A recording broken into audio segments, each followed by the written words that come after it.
Mes chers camarades, bien le bonjour. Depuis environ 40 000 ans, la musique accompagne l'univers spirituel des humains. Les sons, les bruits font partie intégrante de notre environnement. Le clapotis des vagues, les tremblements de terre, le souffle du vent dans les feuilles, le crépitement du feu, ou encore les cris des animaux.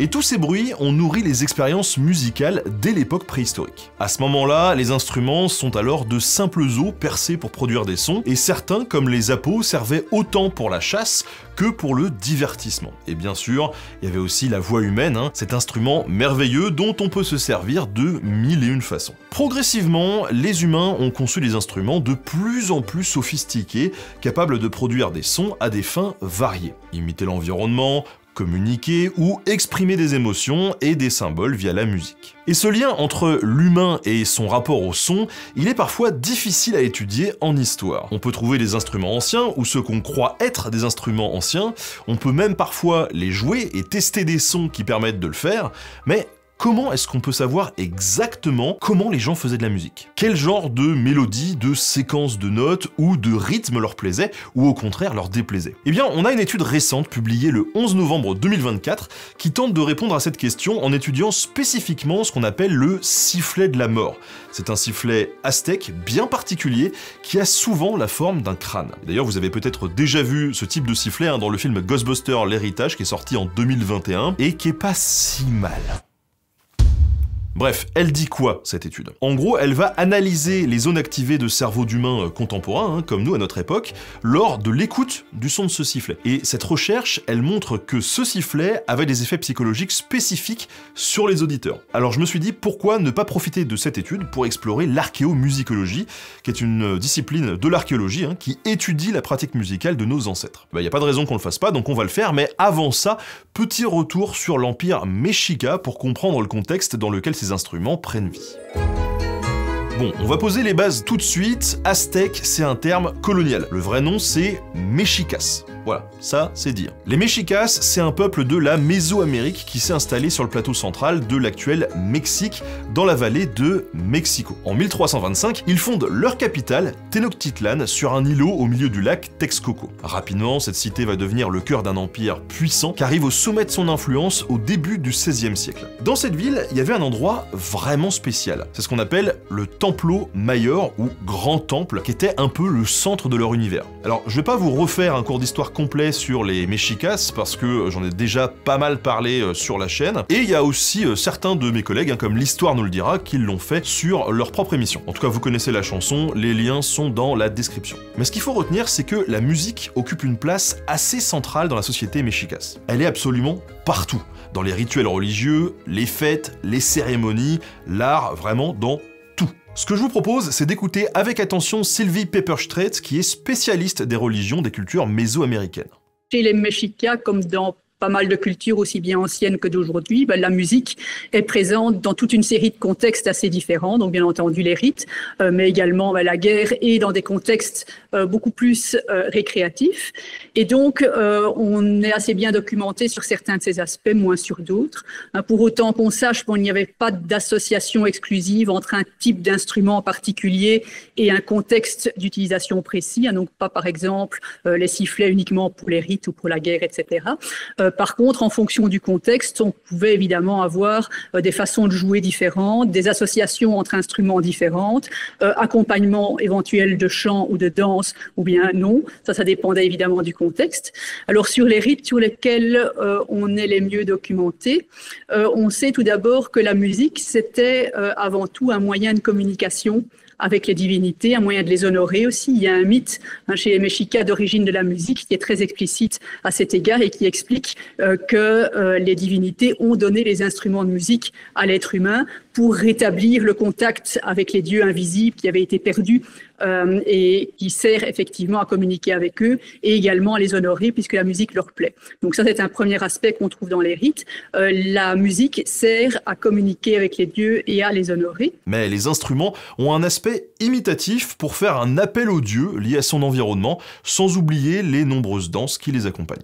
Un autre aspect qu'on trouve aussi qui est très présent dans les rites, c'est la fonction imitative de certains instruments, c'est-à-dire qu'en fonction du champ d'action d'une divinité, en fonction du domaine d'un rite, on va trouver volontiers une série d'instruments qui seront là, non pas tellement pour produire de la mélodie ou être accompagnés de chants, mais pour produire des sons imitatifs comme le bruit de la pluie, par exemple, donc des bâtons avec des graines qu'on va agiter de façon à ce qu'ils imitent le bruit de la pluie qui tombe et qui vont alors avoir une fonction d'appel de l'élément en question, ici la pluie, ou bien de plonger les participants dans une ambiance générale sonore, ici qui va évoquer le domaine du rite en question. Donc ça, c'est quelque chose qui est très présent également dans les rites. Et alors enfin, un troisième aspect qu'on trouve dans la musique et les rites, ce sont les grandes danses qui accompagnaient certains des rites importants, notamment tous ceux qui rythmaient l'année solaire, les grands rites communautaires.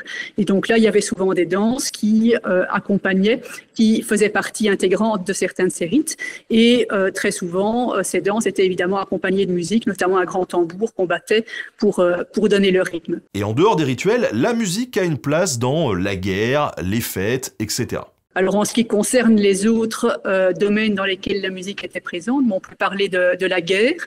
Donc là, on est moins bien documenté, on n'a pas d'informations bien précises sur le fait qu'on aurait pu, par exemple, avoir véritablement de la musique, comme une musique militaire, ou bien des instruments dont la fonction aurait été de terroriser l'ennemi au moment de l'attaque, par exemple. Mais par contre, on sait qu'on utilisait des petits tambours et des conques, donc des coquillages percés dans lesquels on soufflait pour produire du son, pour notamment lancer des signaux d'attaque, pour donner des instructions sur le champ de bataille. Et donc ça, c'est tout à fait attesté par des sources écrites qui racontent le déroulement d'une bataille et donc qui étaient jouées en fait sur le champ de bataille à proprement parler. Et alors, bien entendu aussi, il y avait des instruments qui étaient joués, de la musique qui était jouée dans un cadre qui était purement récréatif, du divertissement. Donc, il y avait aussi des compositions spécifiques. Et donc là, souvent, on les accompagnait soit de chants, de poésie, ou alors il y avait des danses également qui étaient accompagnées de musique dans toute une série de contextes différents, mais dont le but là était soit esthétique ou purement récréatif. La plupart de leurs instruments se regroupent en fait en 3 grandes catégories. D'abord, on a ce qu'on appelle les idiophones, qui vont rassembler des instruments qui vibrent eux-mêmes pour produire un son. Donc comme idiophone connu, on a notamment le petit lambour à tanguette, le teponasti, comme on l'appelle en nahuatl, la langue des Mexicas, qui se présente comme un cylindre en bois de forme horizontale avec 2 languettes qu'on battait avec des petites maillotches en bois mini-extrémité en caoutchouc, mais également toute une série d'instruments qu'on agitait ou qu'on percutait sur le sol, des sortes de hochets, des crécelles, également des racloirs, donc des instruments qui sont faits dans une série de matières différentes, donc ça peut être du bois, ça peut être de l'os par exemple, et qu'on grattait, qu'on raclait pour produire du son. Des carapaces de tortues également qu'on pouvait percuter, donc ça la diversité est importante. La seconde catégorie comprend ce qu'on appelle les membranophones. Le nom en donne déjà le ton, c'est en fait des instruments qui fonctionnent grâce à une membrane tendue comme les tambours. Comme exemple de membranophone, on peut citer le grand tambour horizontal ouéouet. Donc là, c'était un tronc d'arbre évidé qu'on garnissait d'une membrane dans sa partie supérieure et qu'on battait avec les mains. C'est souvent ce tambour qui était utilisé lors des grandes danses pour rythmer les danses. Quand il résonnait, c'était puissant et solennel et ça pouvait inciter les danseurs à bouger presque malgré eux pendant les danses sacrées. Enfin, on a la troisième catégorie, les aérophones, qui sont des instruments à vent. Là, ils avaient une dimension presque magique, puisqu'ils servaient à appeler les dieux. Là, on trouve une large gamme de flûtes, de sifflets, les conques aussi, donc des coquillages percés de façon à pouvoir souffler dedans et produire un son. Et qu'on désigne généralement en nahuatl sous le terme générique de tlapitzali, c'est-à-dire littéralement un instrument dans lequel on souffle. Le verbe pizza, souffler, et tla, quelque chose, donc littéralement un instrument dans lequel on souffle, et qui peut désigner toutes ces sortes d'aérophones. Donc quand on voit tlapitzali dans un texte en nahuatl, eh bien ça peut désigner aussi bien une flûte qu'un sifflet, qu'une conque, par exemple. Et donc ça, c'est quelque chose qui a posé problème pour l'identification des instruments, puisque quand on a un texte qui mentionne l'utilisation d'un tlapitzali, la question est de savoir à quel instrument en particulier on peut le relier. Et les traductions des auteurs en espagnol au XVIe siècle sont souvent assez approximatives, puisque très souvent, ils vont parler de trompettes, qui évidemment n'existaient pas sous la forme moderne qu'on connaît dans le monde préhispanique. Ou bien alors, ils vont parler de flûte ou de sifflet, mais parfois pas toujours à bon escient. Tout simplement, ils savaient que ça pouvait désigner l'un ou l'autre, et puis ils mettaient le premier mot qui leur venait à l'esprit. Et donc, c'est une des difficultés auxquelles sont confrontés les ethnomusicologues, c'est d'identifier précisément un instrument mentionné. Alors, à côté de ça, il y avait aussi toute une série de termes beaucoup plus précis qui désignaient les instruments, mais quand ces termes sont évoqués, ils ne sont pas forcément toujours accompagnés, et la plupart du temps, ils ne sont jamais accompagnés d'une description tout à fait précise qui permet là aussi d'identifier l'instrument sans équivoque. Donc, il y avait toute une série d'instruments avant, mais sans qu'on puisse toujours relier avec précision un terme et un contexte d'utilisation à un instrument en particulier. Et bien sûr, ces fameux sifflets de la mort dont on va parler aujourd'hui. Alors ces sifflets de la mort, c'est quoi exactement? C'est des sifflets, évidemment, mais le plus souvent, ils ont la forme d'un crâne, ce qui est déjà un petit peu glauque. Mais en plus, le son qu'ils produisent est assez terrifiant. Et je vous laisse écouter, dites-moi en commentaire ce que vous en pensez. Perso, ça me donne des petits frissons dans le dos. On dirait un mélange entre un cri humain et le hurlement du vent. C'est assez étrange et à mon avis, le surnom sifflet de la mort est assez mérité. Le surnom sifflet de la mort, il est plutôt mérité. Le sifflet de la mort, il a été découvert pour la première fois archéologiquement en 1999 au temple de Quetzalcoatl à Mexico, et il a été trouvé dans la main d'un squelette décapité, celui d'un jeune homme d'une vingtaine d'années. Ce genre de sifflet, il a été utilisé entre 1250 et 1521. Ils sont assez petits, entre 3 et 5 cm, mais leur conception interne, elle est plutôt minutieuse et assez impressionnante. On a un petit conduit d'air qui va diriger le souffle vers une chambre de pression, l'air comprimé va entrer en collision avec les parois du sifflet, ce qui va créer des fréquences sonores assez chaotiques. Résultat, ce cri assez strident et désagréable. C'est vraiment une technologie assez ingénieuse qui est plutôt unique pour l'époque, faut le dire. Les sifflets de la mort, quand on se met au bout de l'embout par lequel on souffle, il y a un petit canal d'air qui permet de diriger le souffle avec lequel on utilise l'instrument vers le corps de l'instrument qui fait office en fait de champ de pression, et alors l'air ainsi dirigé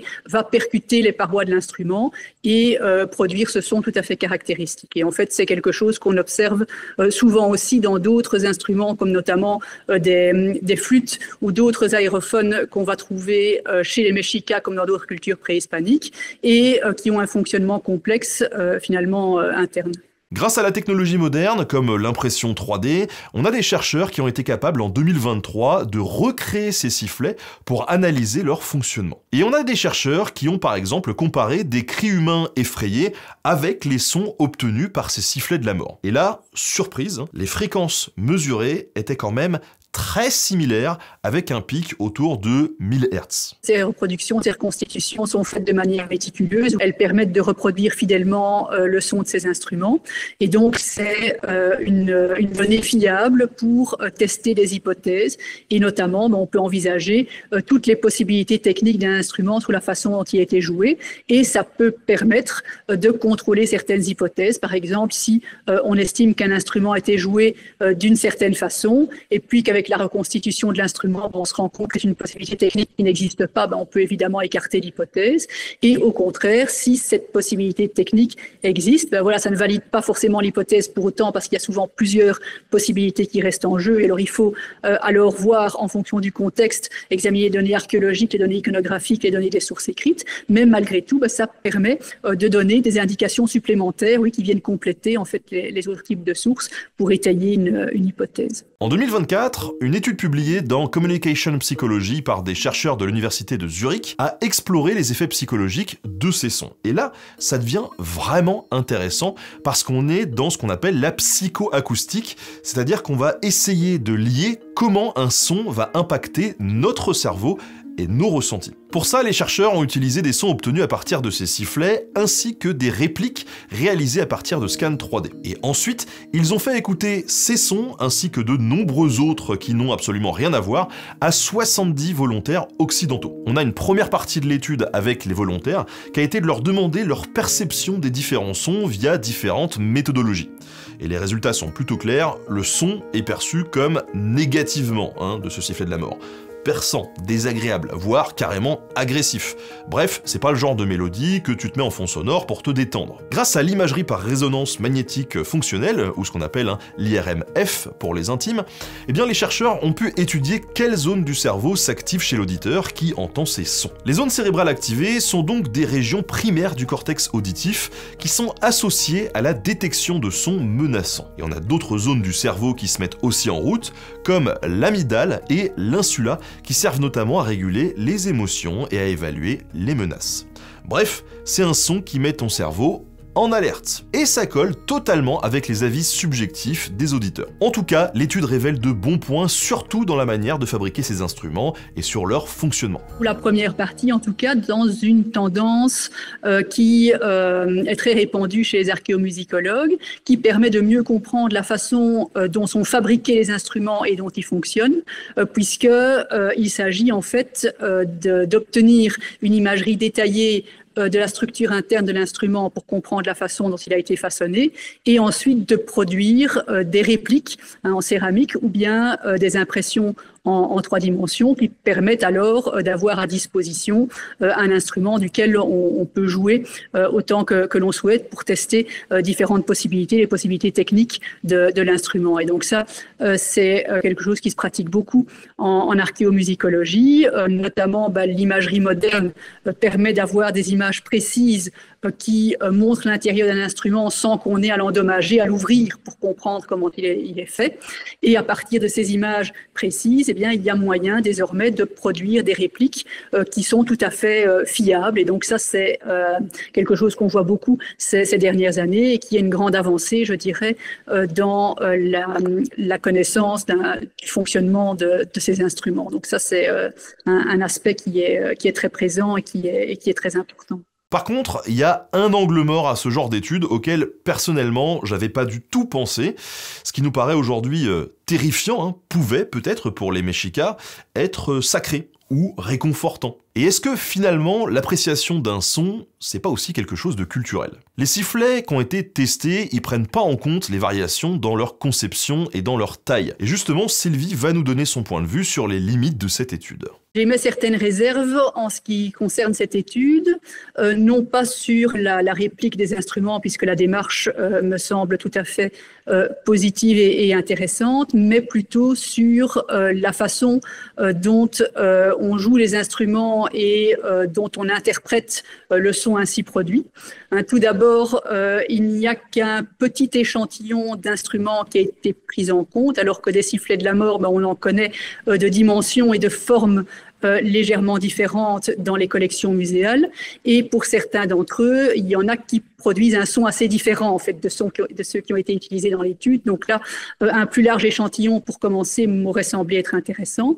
Ensuite et surtout, il y a, me semble-t-il, un choix arbitraire dans la façon qui a été décidé d'en jouer, puisque le sifflet en question, suivant qu'on souffle notamment plus ou moins fort dedans, peut produire un son qui est plus ou moins agressif et imposant. Et donc là, puisque on n'a pas d'indication sur la façon dont les Mexicas eux-mêmes en jouaient, et que donc on a choisi en fait dans le cadre de l'étude de souffler dedans à plein poumon, alors que si ça se trouve, voilà, ils soufflaient beaucoup plus doucement dedans. Donc ça, on ne sait pas en fait. Il faut y envisager toutes les possibilités. Donc un instrument a souvent toute une série de possibilités techniques.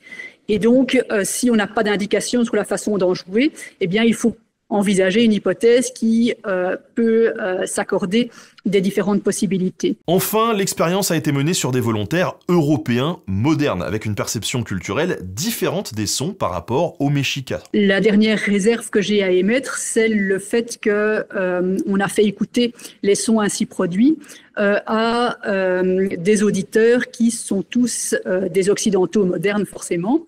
Et là aussi, ça peut avoir un impact, à mon sens, sur la façon dont on va interpréter les sons, puisque en fonction du contexte socio-culturel, l'interprétation qu'on peut avoir de tel ou tel son va être différente. Donc en ce qui concerne une mélodie, par exemple, ce que nous pouvons juger affreux ou harmonieux, eh bien, une autre culture peut estimer au contraire que là où on trouve que c'est beau, eux vont trouver ça affreux, là où on trouve que c'est affreux, eux vont trouver que c'est beau, etc.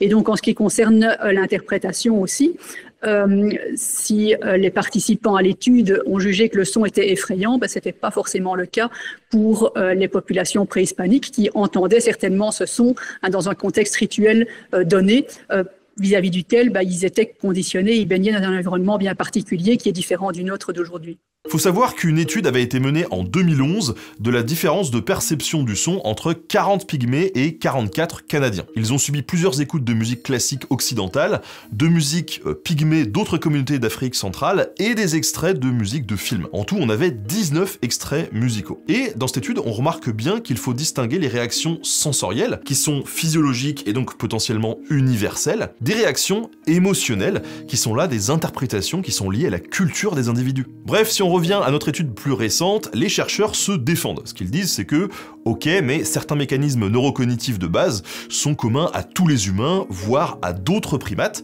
ce qui donne quand même une bonne idée de l'impact de ces sons. Mais ça nous laisse quand même une question cruciale, à quoi pouvait bien servir un tel objet? Et là, les théories sont assez nombreuses.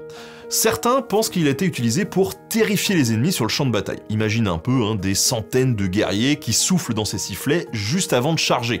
C'est un chaos sonore qui paralyse l'adversaire, mais cette hypothèse, elle manque de preuves quand même. On a une autre théorie qui est plus plausible, qui est que ces sifflets accompagnaient en fait des rituels sacrificiels.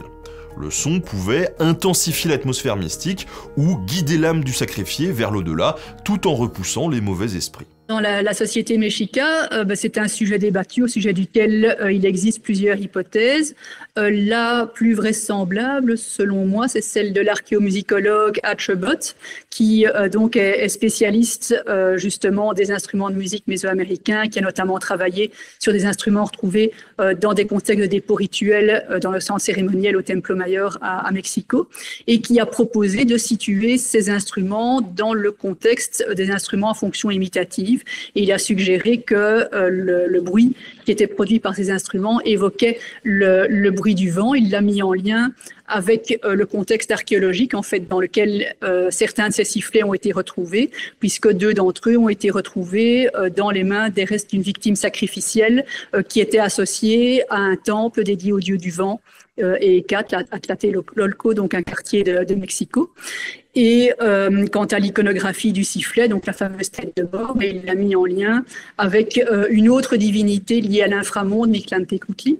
Et il a suggéré en fait que du fait qu'on avait affaire à une victime sacrificielle dédiée au dieu du vent, la victime sacrificielle, lorsqu'elle mourait, passait par l'inframonde. Et dans la mythologie Nawa, au fond, l'une des régions de l'inframonde, du Mictlán, le lieu des morts, c'est un endroit qui est qualifié de lieu du vent d'obsidienne, Itsecayan, et le sifflet pourrait évoquer ce vent lié à l'inframonde que la victime sacrificielle, au fond, franchissait. Et donc, je pense que même s'il n'y a aucun écrit qui permet de vérifier cette hypothèse et de la valider totalement, elle est en tout cas cohérente par rapport à ce qu'on sait à la fois de la société mexica, de leur cosmologie et de la façon dont les instruments pouvaient être convoqués dans ce type de circonstances. Quoi qu'il en soit, les sifflets de la mort sont assez fascinants, et si on ne comprend pas encore très bien leur usage aujourd'hui, ils sont à la croisée de l'art, de la musique et de la spiritualité des Mexicas. Mais ça reste passionnant, et toute cette étude des instruments et du sifflet,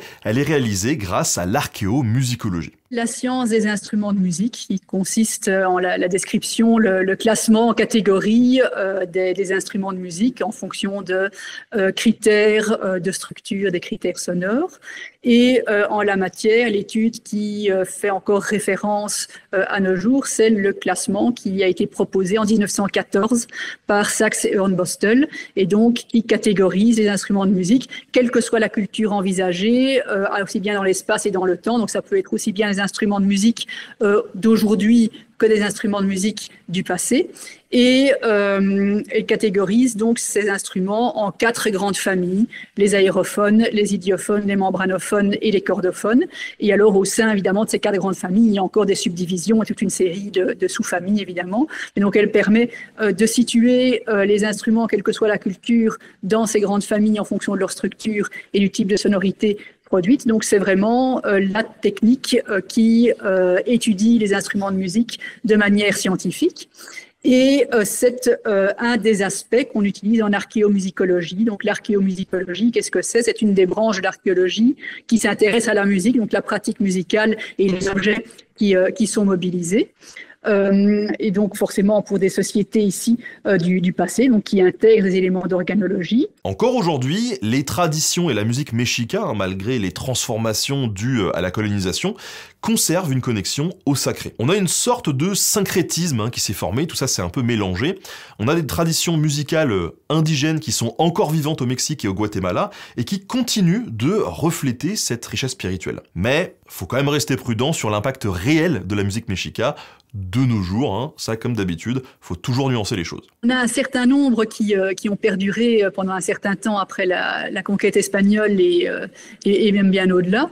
Par contre, en ce qui concerne la musique, c'est assez délicat dans la mesure où, après la conquête, il y a une série d'instruments qui sont arrivés d'Europe, notamment les instruments à cordes, qui ont très rapidement été adoptés par les populations locales qui se les sont appropriés et qui ont créé également leur propre composition. Il suffit de regarder à l'heure actuelle l'influence de la guitare dans la musique mexicaine pour s'en rendre compte. Et donc, en fait, il n'y a pas vraiment de continuité pour les instruments de musique entre les instruments préhispaniques, la façon d'en jouer, et les traditions actuelles, même si de plus en plus, il y a un nouvel intérêt pour ces instruments de musique préhispaniques dans la lignée en fait d'un nouvel intérêt, d'une réappropriation du patrimoine ancien, et donc des groupes actuels qui de plus en plus à nouveau essaient de jouer de ce type d'instruments et de reconstituer, de participer à la reconstitution de musique comme on en jouait à l'époque préhispanique, mais en tant que tel, dans la musique contemporaine mexicaine, elle s'est tellement transformée en 500 ans avec l'ajout de nouveaux instruments et de nouvelles traditions qui ont été intégrées que c'est assez compliqué en fait de tracer directement jusqu'à une histoire qui remonterait jusqu'à l'époque préhispanique. C'est aussi la raison pour laquelle les chercheurs sont assez prudents et prennent beaucoup de précautions quant à ce qu'ils peuvent tirer d'éventuelles observations actuelles, même de groupes indigènes qui joueraient de la musique, pour en tirer des conclusions sur l'époque préhispanique au fond. En tout cas, ce mélange ancien et moderne, ça fait de cet héritage quelque chose d'assez unique et fascinant. J'espère que cet épisode vous a plu. Merci à Bastien Verdier et Hélène Paulet pour leur écriture concernant le sifflet de la mort mexica et sur l'utilisation des instruments de musique dans la société. Et j'aimerais également remercier Sylvie Pepperstrait pour sa relecture et surtout pour avoir accepté de répondre à mes questions. N'oubliez pas de vous abonner à la chaîne, de me suivre sur tous les réseaux, Insta, Facebook, TikTok, Blue Sky, il y en a absolument partout. À très bientôt. Salut.